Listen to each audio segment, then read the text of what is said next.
On March 18, 1990, two criminals dressed as Boston police officers used a ploy to enter the Isabella Stewart Gardner Museum on Evans Way in Boston, Massachusetts. Two college-age security guards were on duty that night. The criminals rang the door buzzer and told one of the guards that they were investigating a disturbance inside the museum. The guard opened the door against museum security protocol, and the fake cops entered and proceeded to handcuff and duct tape the two guards in the basement. They then spent 81 minutes stealing over $500 million worth of art, including a Vermeer, 3 Rembrandts, and drawings by Degas. The empty frames that were left behind by the robbers were rehung and are now a major attraction of museum visitors. The thieves did not have an Italian taste and walked right past the drawing by Michelangelo Buonarroti and many Italian masterpieces such as Titian's Rape of Europa. They could have emptied the museum out. 32 years after that heist, nothing has been recovered and very little evidence or true leads have come forth, and while many reporters have written extensively about a multitude of false leads and sometimes outrageous theories and stories, as well as a circus-sized list of colorful characters as suspects, the investigators don't have one idea as to where the stolen art is hidden away. In the 32 years since this museum heist, there has been only one true lead with any evidentiary value. Back in 1997, a reporter, Tom Mashberg from the Boston Herald, received a vial of paint chips, the delivery of which appears to have been facilitated by an Austin antiques dealer named William Youngworth III. Youngworth stated that he could help facilitate the return of the stolen Gardner artworks, but he wanted total blanket immunity, the $5 million reward that was being offered, and he wanted his friend Miles Connor released from prison.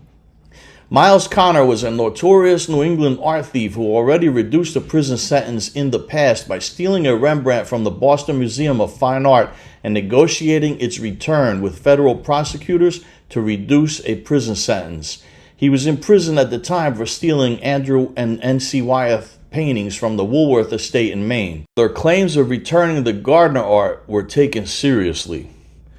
The museum director, board members, and the feds started negotiating with Youngworth to try and reach a deal to get back the paintings.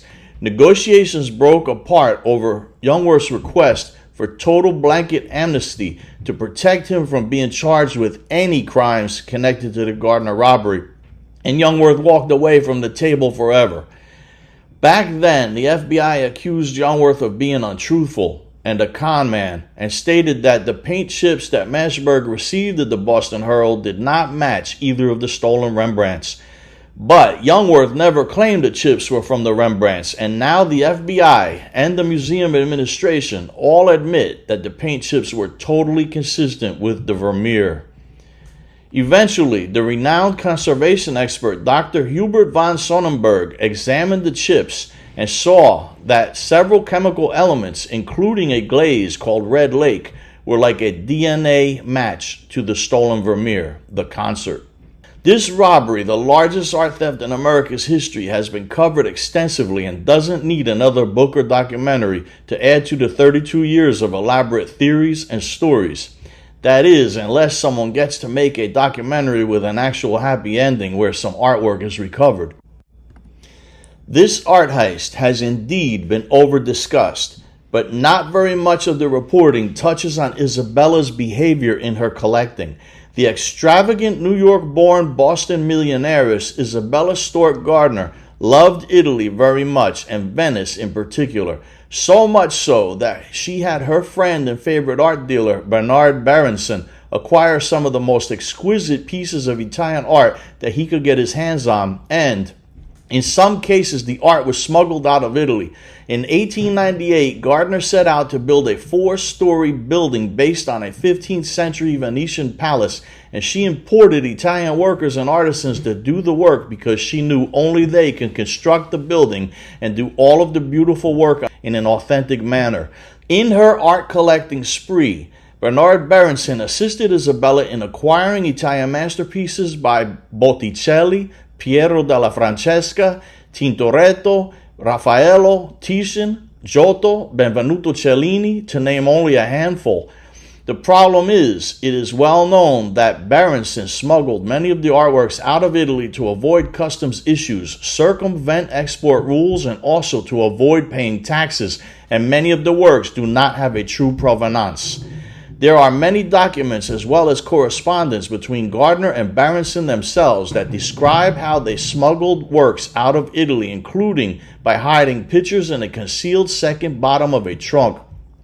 The first comprehensive law in Italy that protected artistic and cultural patrimony wasn't passed until 1909, so no one is going to demand in Italian courts that these works get returned.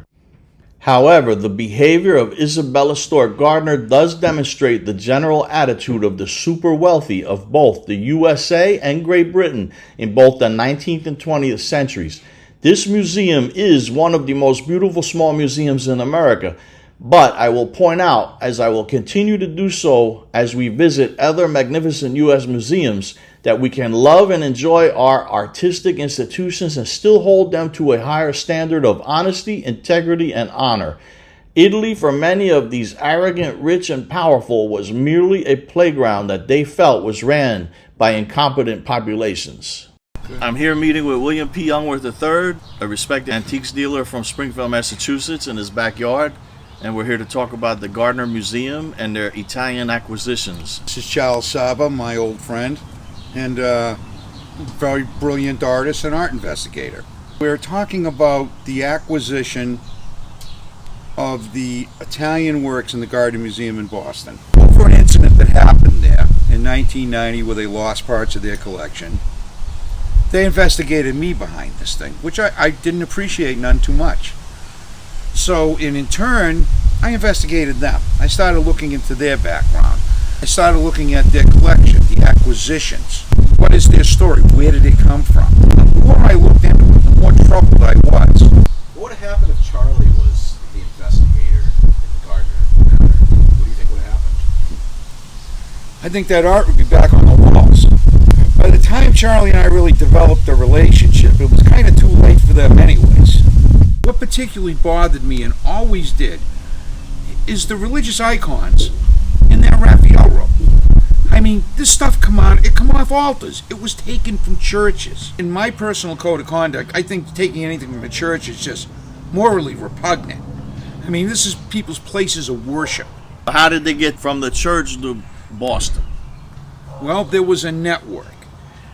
Pretty much 3 players in this thing, which would be Stefano Bardini, Berenson, and Lord Devine in England. Bardini would target these things. He had a crew of people running around finding this stuff. After he found it, after he grabbed it, they would see which American collector they could sell it to or had asked for a particular subject matter that they were after. A lot of times it would go from Bardini to Lord Devine, who would take it, Berenson would take it and then push it off to American collectors. At the time, the Gilded Age of America, with these different collectors in it, were the biggest buyers in the world for this stuff. No compunction with buying anything stolen from a church, anything of questionable origins, provenance. They wanted it, they had the money, they bought it. This stuff would move throughout Europe. It would move from Italy to England, from England to the U.S. That took a lot of dummied up paperwork, a lot of false provenance. And provenance wasn't really checked at that time. It was, I bought it from my brother-in-law, or, whatever thin story they'd have, and it would work. They would get it in. Every museum now is trying to be above board or to appear like they're above board, and they're putting provenance by every work on their websites. In the case of Bernard Berenson, his wife Mary, she chronicled everything. She was quite a writer. Every little thing they did, she made a journal of. And those journals stand for today. They are the records of where these things came from and how they were illegally smuggled out of Italy. In the case of 2 Raphaels in the Gardner collection, one she particularly notes well because she was involved in smuggling it from Italy in a false bottom of a trunk. They got it here, and it went right to Isabella Stewart Gardner. Here we are at this moral conundrum again. What happens now when all this art is out, it is being looted or stolen from someone else? Should it go back? Italy can't demand its repatriation or its return because it was too long ago before certain laws Not all laws, though. Now we're talking about the moral question. Is it illegal because there wasn't a particular legislative language about it at the time? Yeah, it was illegal. It's stolen is stolen. You cut that any way you want. Stolen 100 years ago is still stolen today.